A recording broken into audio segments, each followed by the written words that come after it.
On this episode, I had the pleasure of speaking with a few homegirls who attended my secret LifeClub Weekend. Over the past few days, we laughed, we cried, and learned a bit more about life together.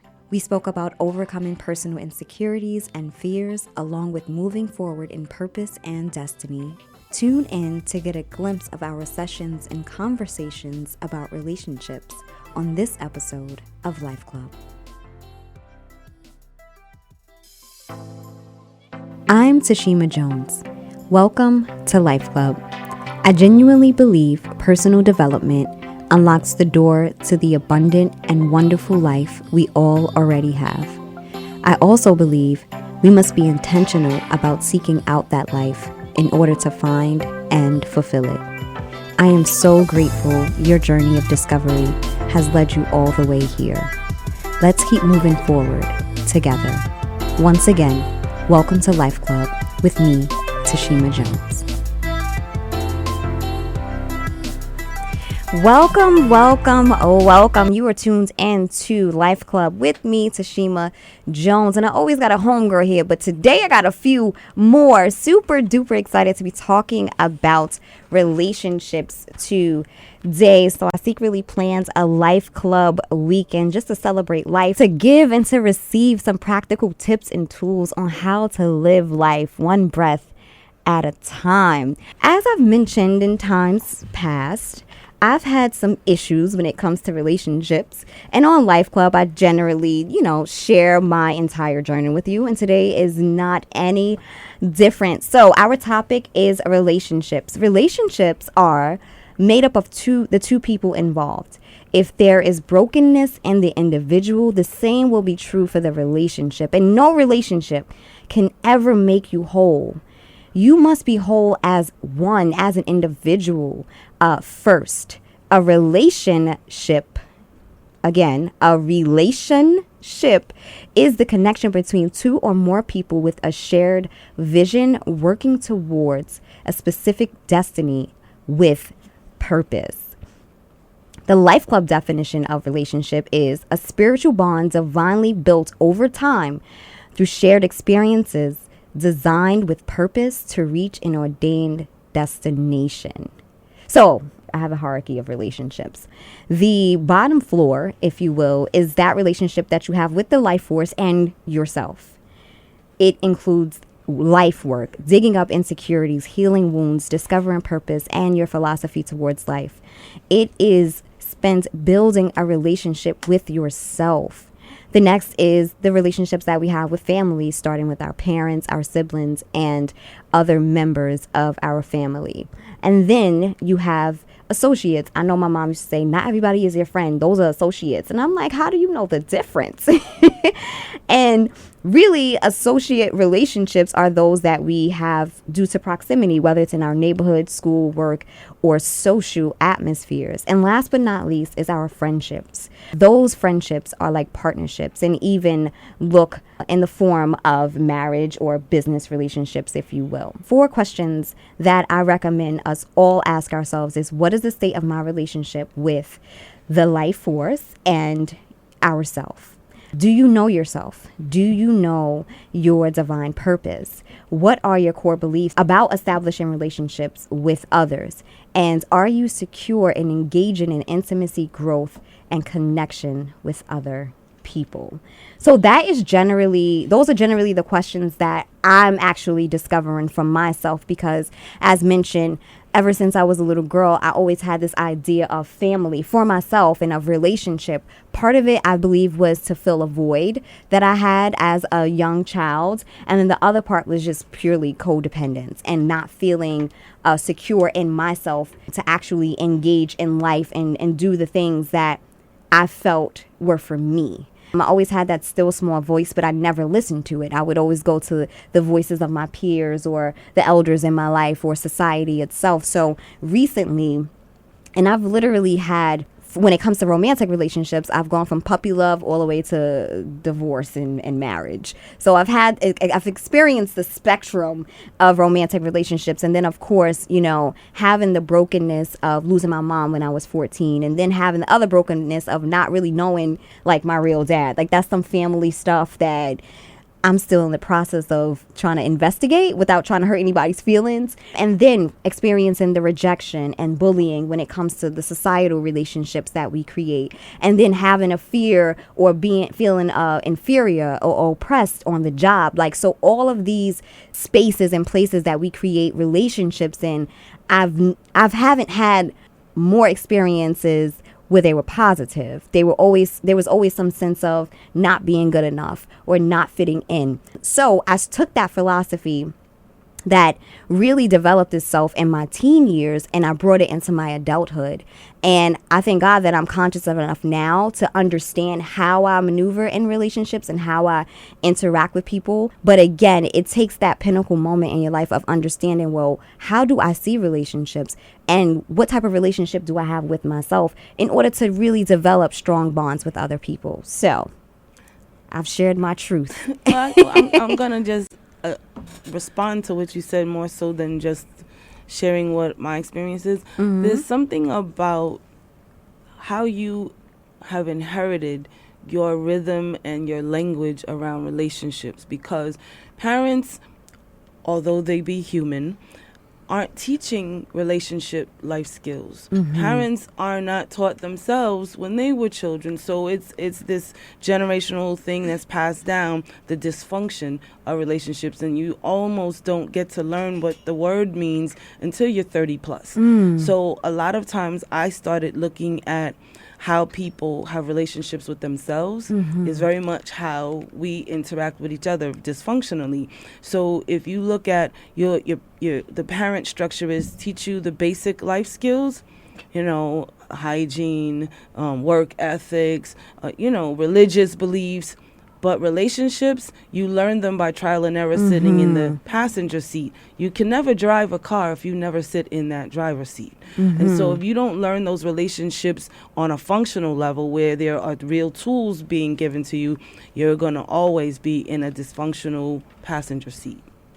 That's good. I like that analogy too. Yeah. And I think it's very important for us as parents to really teach, when you said life skills, it's so important that we really understand the benefit of those things. I think too often we focus so much on academics or we focus on the work life that we don't really speak about life itself, because when we think about it, if you have life skills, you can cope and you can function and you can be successful in all of those other areas. So definitely coming from that space of what are we being taught as children about what relationships are, and the fact that is often a missing piece where it's not directly being taught. So that's good. Anybody else? Yes, I wanted to piggyback on something that you said in regards to how a lot of your relationships and family have been negative. And the fact that you said that you want to discover or go down a journey without hurting anyone. But I feel that sometimes it's hard. It's kind of you're holding yourself back if you're thinking about somebody else's feelings. I've had to go down that journey myself and just discovering myself. And, because I was born and raised in a religious household. Like the church we grew up in, they weren't so strict. But then at 15, we were taken to another church and they were very strict. And they really changed my mom's mind about everything. And the reason why we're not close today is because she always sees me as that person. And if I'm not living that life, then I'm just nobody. It's like she holds other girls in the church more close to her heart as a daughter because they're living that life. So I'm not living that life. So we don't have anything in common. And, and those biblical things sometimes where they say, if you're not close with God, you're not close to your children. It's like a lot of different verses and things. And so, I would say a few years ago, I've had to come to terms with myself because I never like to express myself. I never like to express my feelings to others about how I feel. And one of those things was the relationship with my mom, because most young girls have great relationships, and I, go through social media. Oh, my mom is my best friend. Me and my mom just went to the spa today. Me and my mom is this.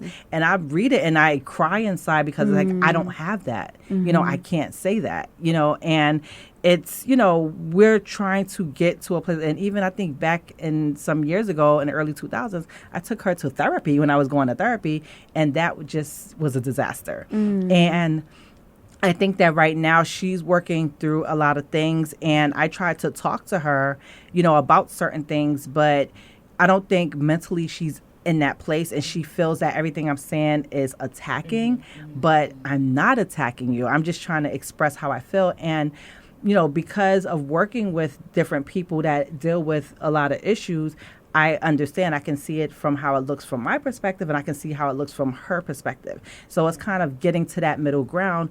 But at the same time, I've spent many years holding back how I truly felt. And that's hurting me even more. So I've decided to say how I feel regardless of the feelings, because at the end of the day, it's not a personal attack. There's multiple sides to the story. It's your side, is your side, it's our side. So I think that in order for you to really get the answers you need, you're going to have to kind of dismiss everyone else's feelings so that you can get the freedom that you need. And one of the most important things that you mentioned as far as like purpose and really coming into your own, and that actually happened. Like I've learned to love people from a distance in my family, and I believe they've had to make that same decision with me, because the moment I started to discover myself and to walk in myself was the moment that a lot of people started to distance themselves and disapprove of it. And it's so interesting how people could be cool with you when you're not being your full self. And that right there amazed me. It amazed me. That's the dysfunction. It amazed me because it really amazed me, because if I stop laughing at your jokes because you're gossiping about somebody else, or if I stop going to the same spaces and places that you generally go to, because I'm working on healing and becoming who I truly am, the fact that there's not this true acceptance shows the strength of that relationship. Because you have some people that you could go through 4 seasons in your life, but that person will always be there for you. Or you don't have to speak to them for 5 or 10 years, but when you do speak, it'll be that same conversation. And going back to what I consider the Life Club definition of relationship, is that spiritual connection, because I truly believe that relationships are divine. Like, it had to take a certain degrees, temperature, time, space, plan for me to meet each and every one of you, even being connected to you through blood, So I truly believe that a lot of times we go into relationships and even seek ourselves in exterior things and material possessions or titles, to the point where it really disrupts what a true bond really, really is. So I totally understand where you're coming from when it's like, when you hold back, because when you hold back your words and your feelings, you're literally holding yourself, like you're literally holding yourself back. And I think we've become a society of just being politically correct. And I don't really know who even created this whole idea of like who's to say what is politically correct. And again, like you said, dysfunction. A lot of times people tend to sweep things under the rug, and then the rug just becomes like a mountain, and then it becomes that silent space, that elephant in the room where nobody approaches it, nobody speaks about it, but everybody knows that it's there. Did you want to say something? Oh, okay. I thought you were. Huh? So how did you know? Come on. Speak your truth. Speaking to the aspect of what Bernadette said of not being yourself and holding back, my relationship with my mother, or growing up in a household of women, was more so of do for others. You always put yourself out there and make sure everyone else was okay. And for some reason, as a little girl, I always thought that, what about me? So the relationship of self, having that relationship of self, I didn't get until I was like in my late 20s. Because I was at a breakdown, like, wait a minute, I'm not happy in life. And there was a lot of dysfunction in the family, within the women, within the men. And I'm like, something's got to change. And as I started to change, I noticed, or speaking my truth to the elders in the family, is like, hey, you're hurting, and you didn't know in the years that you were hurting me through your pain. So I had to take a break from family, from friends, and working on myself. And going back, me and my mother had a clash, had a crazy argument, but it was enlightenment, because after that, I understood her and her past and her childhood and how she became to mother me and why it was such tough love and stuff like that. And she understood why I was wilding in them streets. And we came to that understanding, and our connection is better. Not to say everyone's is going to be like that, but always, always, always be authentic.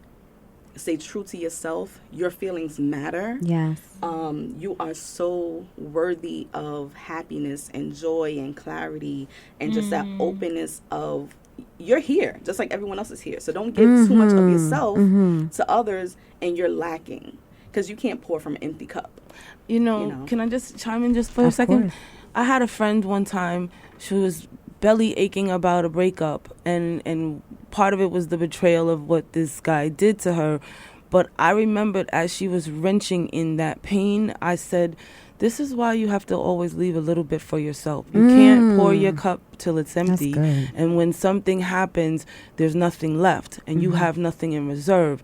And I think the blessing and the curse in disguise is having those dysfunctions with your mother or family or whomever are lessons. Just like we use the word mistake as if there's a problem with it, but the actual thing about a mistake is it's a lesson. It'll take you on a journey in a direction you might not have out of your comfort, so that you can learn something divinely about truth in yourself, which is always rely on yourself and your power.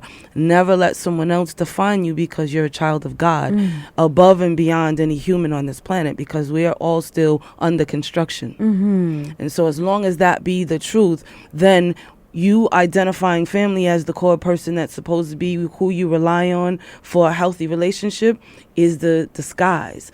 You rely on yourself, because when your beauty is shining, it glows and you attract like a magnet everyone and everything you're supposed to have in your space. So sometimes learning those dysfunctions of family is to teach you how to have voice. And now you have a beautiful voice, whereas you might have had a destructive one had you had a different relationship. So things have purpose, and we don't always know by design what that is when we're going through it.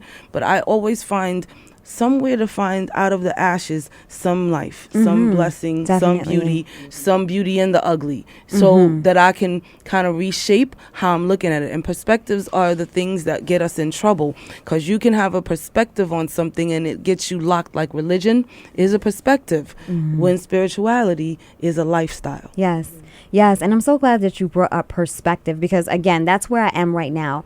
I realized that I had the same philosophy towards relationships since I was 15. So as a 36-year-old woman, it's like you can't look at relationships the same. And sometimes we get stuck in those paradigms because, number one, we adopt them as truth.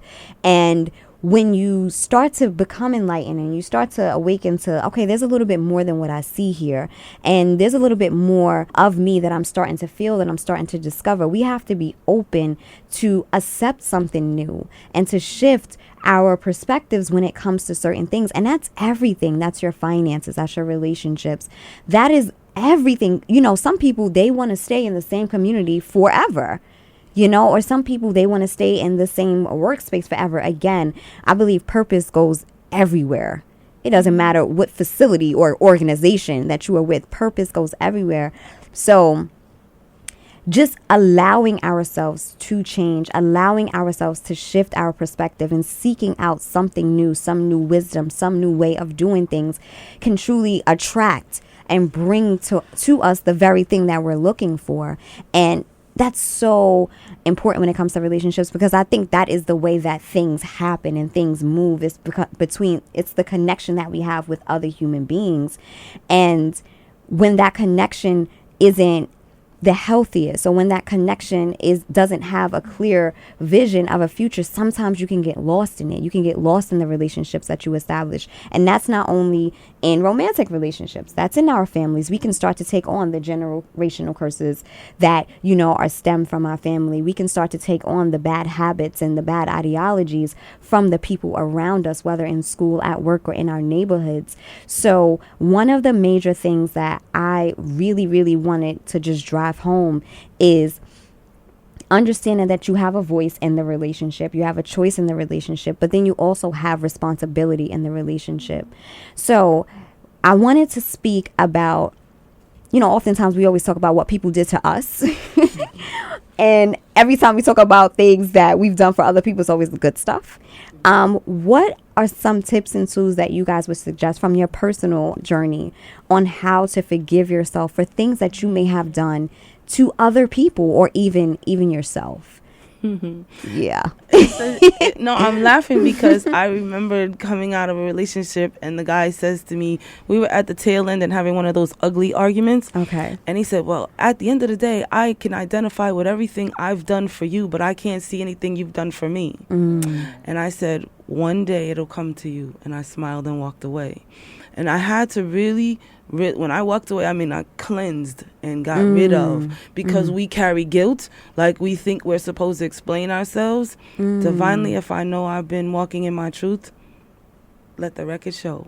And so years later, he called me and said, like lightning bolt struck. Wow. I saw everything you've ever done, and I was ashamed to see how I was blinded because I was angry and I attacked you. And now I see all of the patterns, even with his own daughter, how I made influences on her because she walked across the room one day and did something exactly like I would have done it. And then he began to see that the gift was I put my energy into your child, not even my child. And I did so much more than I had words for, because this is not a competition, and I don't need to take score on what I did for you and what you did for me. But if you're keeping score, hold that thought, and I walk away. So the relationships that I've had dysfunctionally to look at myself and then be enlightened usually were during quiet meditations, because I do, at the end of every day, a meditational run through of what I've done, honestly and truthfully, only between me and God, because no one else knows the story. Like, so in me doing that, I start looking at where my dysfunction in any kind of communication is, because that's the other thing. Our silence is also resistance. So my crime has been my silence. Like when I'm angry with you, I can go silent. If I'm not wanting to explain myself or fix them, I go silent, because then you are the only one in the fight. And that's when I started realizing, there's something with that's not working. One of the things you said about the person you were with being blind, that can be a gift, because one of the things we cannot force is relationships, and I'm learning that right now. And I always have to ask, are you forcing this? Are you forcing yourself to text this person right now? Do you really have something to say? Are you a little lonely and that's why you just want to call and hang out? You know, being real and being honest with yourself when it comes to forcing things. But what I've also learned is that somebody being blind to who I am can be a benefit, because I don't want to get connected with somebody that I'm so in love with at this moment, and then 10 years later, I'm like just distraught. And at one point, it used to frustrate me, like, okay, why doesn't this person like me? Or why isn't this relationship going, you know, maybe the feelings that I have for somebody else may not match. And as time passes on and as experience shows itself, I am so grateful for the fact that this person didn't see me. It's almost as if it's a veil. Yeah. You know, it's a veil, and at an appointed time, the lightning bolt will strike. And again, that blinder can be for you. It can be for yourself as well as that other person. Just a sense of protection, a sense of, I know I'm in my feelings right now. God saying, I know you're in your feelings right now, girl, but trust me, this person doesn't need to see you in that way. At the same time, it's still a lesson. That's still a classroom that I'm in to learn and to really dig up some things that I need to take along the journey. So that right there is like, I've truly have seen that, where it's like I'm all distraught, crying, and then at the end of it, that person, the light goes on for them. It's like, wow, now I see, you know. But in that same relationship, I was able to see some of the self-destruction that I had through that person, because I genuinely believe that when we are establishing relationships, that person can reflect some of the things that are already happening on the inside of us. And when you're awakened to that, you can say, okay, I need to fix this in me. This person is mirroring the self-destruction that I'm taking part of on the inside of me. So that's some good stuff. How about you? I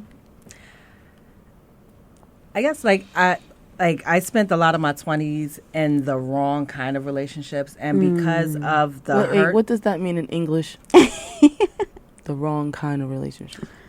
Because of the lifestyle I was living, the drinking every day, the smoking every day, the sleeping with a different man every day, that kind of relationship, those were not relationships. I spent my whole 20s in those kind of relationships. And, you know, blessed that I'm still here to talk about it, that I didn't contract anything crazy. Those were the kind of relationships that I've been in. And going to therapy for trauma, this was like a different kind of therapy back in 2008, but it addressed the reasons why I probably was in those relationships. And it's not just the trauma, but the low self-image, the low self-worth, the things that, you know, I just attracted because of the place and the space that I was in at the time.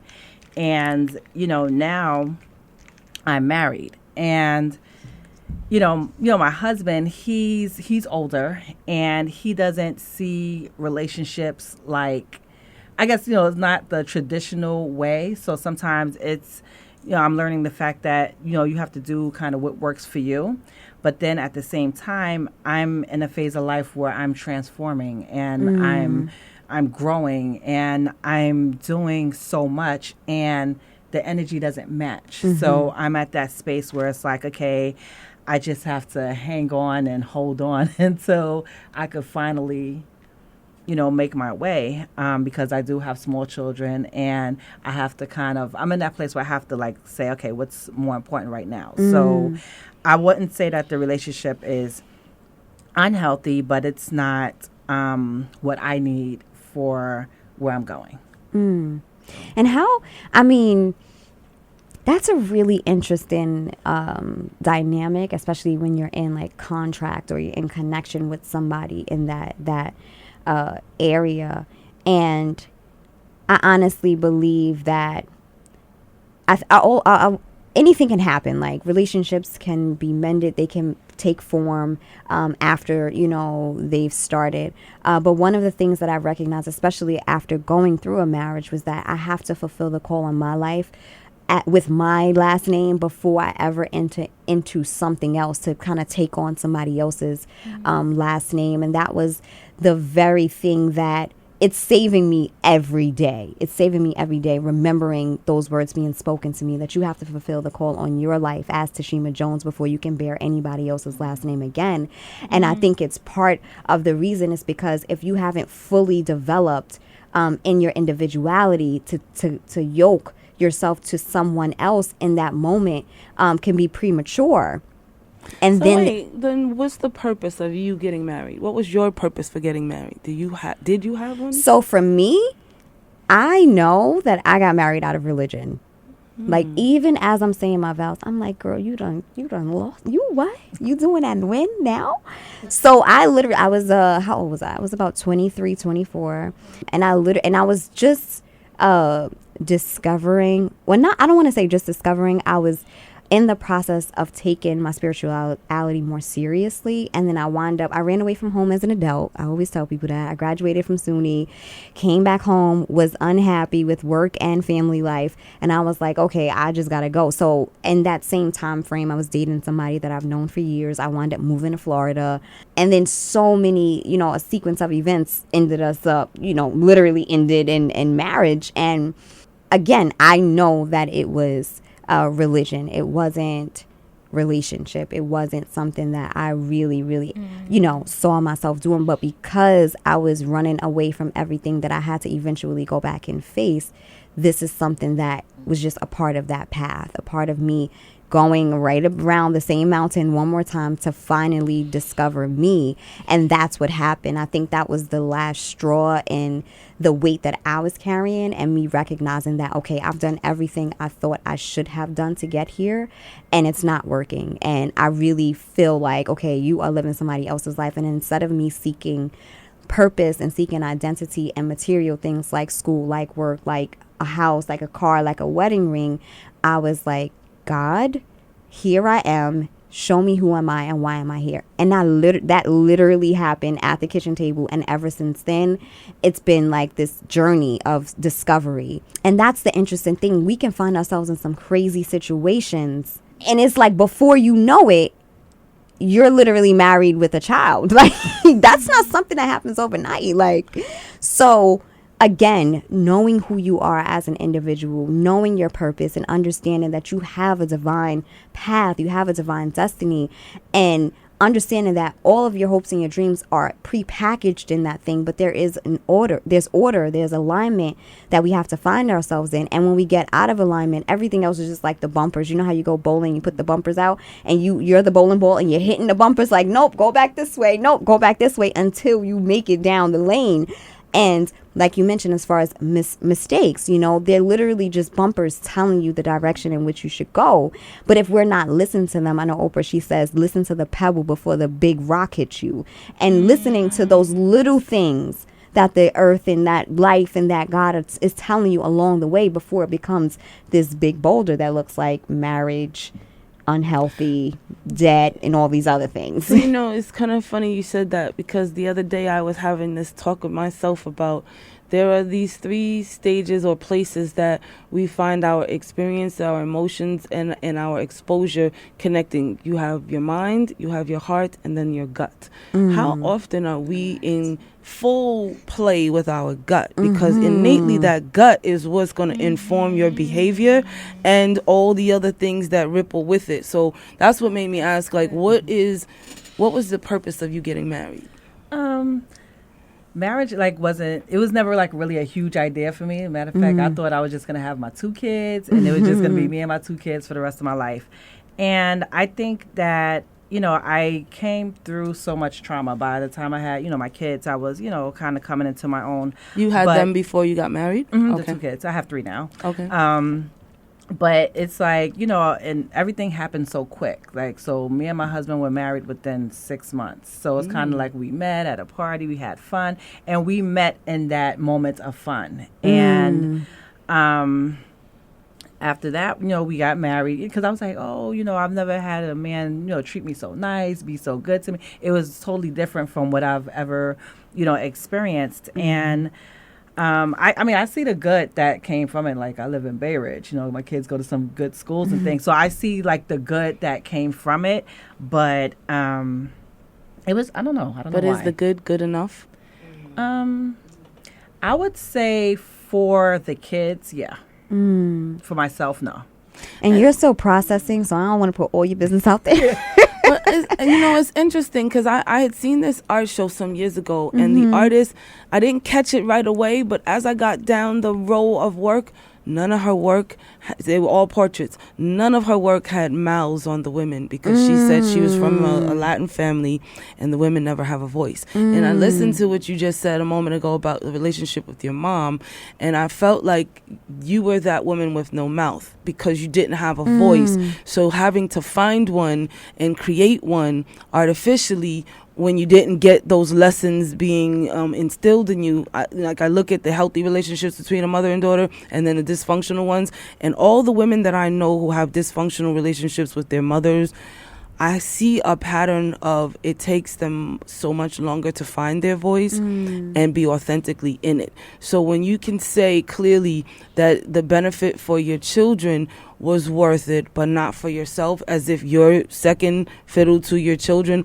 when you're teaching them how to love themselves by the way you love yourself. And if you're silenced, then you're instilling that, because even when you don't use words, children still pick up the vibrational energy of what we are saying. When a mother loves herself and takes care of herself divinely, not just as a mother but as a woman, you're teaching them, because they're children under construction too, you're teaching them, this is the example of what I want you to follow. And if you had your daughter years later having that way about her, you would try to talk her out of that's not enough. Good is not good enough. Like, when I start coming out of relationships, I start looking at, is him being beautiful good enough? Is the way he treats me, but how I feel at the end of the day doesn't match with how he's treating me. I start having to really go down my checklist of what deeply really is off base, and the kids will be taken care of. They will survive. They will endure. We have this notion that we have to set up this pretty perfect package for them, when that's not the case. There will always be a way. And so what would it look like if you treat yourself better? Right. And I totally agree with you because I go through this back and forth with my coworkers all the time. But I'd rather stay in a home because it's not like there's abuse. There's no physical abuse. There's no verbal abuse. It's just the ideologies of, it doesn't match. And I'd rather stay in my home, in my apartment with stability because I work full time. You know, someone has to be home when my 2 kids get off the school bus. I can't be there. I'm at work. I would rather be home with a stable roof than to bring my kids through the shelter system. Why? And it's interesting because these are real life decisions that we're all making. And the interesting part is that they all are connected to the relationships that we are creating, the relationships we have with the people who, you know, we brought the children into the world with, you know, and then that relationships turns into something else. And it's so important for us to, I always say, start from now. I think our memory is like, it's a blessing, but then sometimes it can hold us back because we're always trying to find this thread. And sometimes it's just a totally different thread that you have to live by and walk by. And I truly, and again, for me, it didn't matter what happened before that moment at my kitchen table. All that mattered was that moment and how I was going to move forward. And that's really the decision I made. And I wasn't thinking about everything and everybody else. I was really thinking about my soul and my mind and really what was going on within. And sometimes we got to get to that point where it's like, okay, this is not working for me. And regardless of how it impacts everybody else, I need to be healed. I need to be whole. And what I've learned is that by moving forward in my authentic self and trusting that truth that's on the inside of me, everything that I needed met me at that point of need. So that's just something. And again, this is things that people go through every single day, especially as women, is making these decisions about relationships based on so many other components that we find ourselves facing. If you were just tuning in, this is Life Club with me, Tashima Jones. We are speaking about relationships. During our break, we stumbled upon a very, very important aspect of relationships, and that goes with control, that goes with grace, that goes with forcing things. And one of the major things that was said was about how we feel. And feeling for me is this inner force. It's not happy, sad. It's not good or bad. It's just this magnetic feeling that is stirring you into a specific direction. And oftentimes that can be away from the very relationship that we are trying to establish. And it's so important for us to listen to that stirring, to listen to that energy. That's the only way that I can really describe it. Listening to that energy that's telling us where to go. Unfortunately, we're going to have to finish our conversation off air because the show is 1 hour. But what I really, really want to leave our listeners with is, number one, establish that relationship that you have with spirit and with self. And then let that be your guide. Let that be your GPS into all of the other relationships that you are establishing around you, whether it be with moms or dads, children, co-workers, people in your neighborhood. Let that very foundation that you have with yourself and with God be the steering wheel, if you will, of every single relationship that you seek to establish. Thank you guys so much for rocking with us. I totally appreciate it. You could have been anywhere else in the world, but you are here with us. And for that, we are truly, truly grateful. This has been another episode, another installment of Life Club with me, Tashima Jones. You can find me at tashimajones.com. All of my contact and social media information can be found there. Until next time, remember your greatness. Talk soon. I am Tashima Jones, and you've been listening to Life Club. Thank you for tuning in.